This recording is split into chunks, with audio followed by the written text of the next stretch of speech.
ಇವತ್ತಿನ ಈ ಶುಭ ಸುದ್ದಿ ಏನು ಹೇಳೋದಂದ್ರೆ, ನಾವು ಪ್ರತಿ ವರ್ಷದಂತೆ ಈ ವರ್ಷ ಕೂಡ ಸೇವಾಲಾಲ್ ಮಹಾರಾಜರ ಜಯಂತಿಯನ್ನು ಭಾಳ ಅಭಿವೃದ್ಧವಾಗಿ ಆಚರಣೆ ಮಾಡ್ಕೊಂಡು ಬರುತ್ತಿದೆ.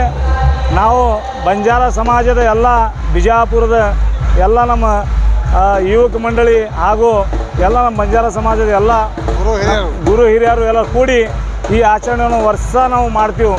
ಅದಕ್ಕಾಗಿ ನಾವು ಪ್ರತಿ ವರ್ಷ ಈ ಜಯಂತಿಯನ್ನು ಏರ್ಕೋತೆ ಹೊಂಟದ. ಯಾಕಂದ್ರೆ 285ನೇ ಜಯಂತಿ ಉತ್ಸವ ಇದು.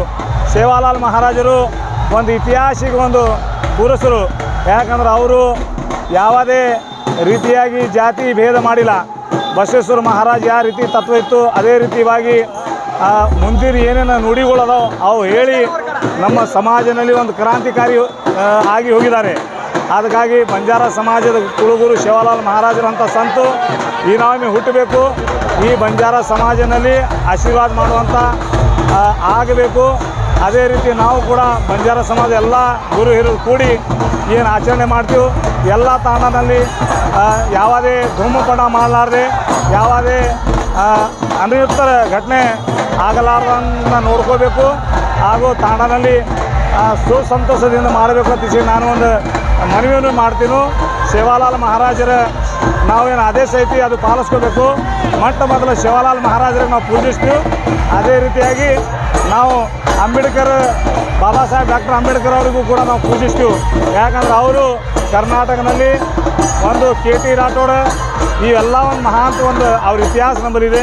ಅದಕ್ಕಲ್ಲೇ ಬಾಬಾ ಸಾಹೇಬ್ ಅಂಬೇಡ್ಕರ್ ಆಗಲಿ KT ರಾಠೋಡ್ಗೆ ಆಗಲಿ ಎಲ್ಲರಿಗೂ ಕೂಡ ಈ ಸೇವಾಲಾಲ್ ಜಯಂತಿಯಾಗಿ ಶುಭಾಶಯವನ್ನು ಕೋರುತ್ತಾ, ಅದೇ ರೀತಿಯಾಗಿ ಎಲ್ಲ ಗುರು ಹಿರಿಯರು ಹೆಚ್ಚಿನ ಸಂಖ್ಯೆಯಲ್ಲಿ ಈ ಮುಂದಿನ ಬಂದು ಆಚರಣೆ ಮಾಡಬೇಕಂತ ಹೇಳಿ ನನ್ನ ಮಾತಾಡಿ ಮುಗಿಸ್ತೀನಿ.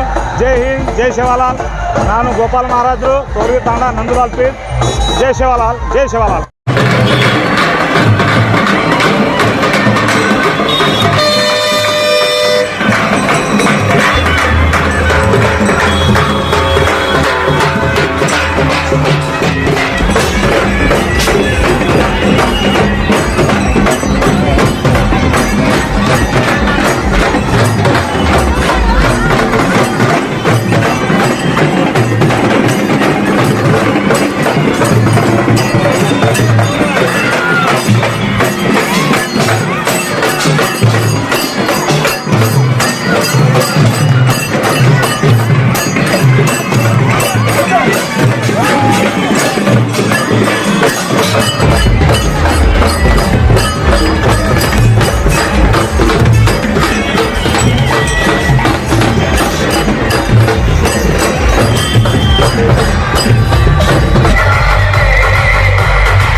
जुड़े रहिएगा आपके अपने चैनल बीजापुर समय के साथ।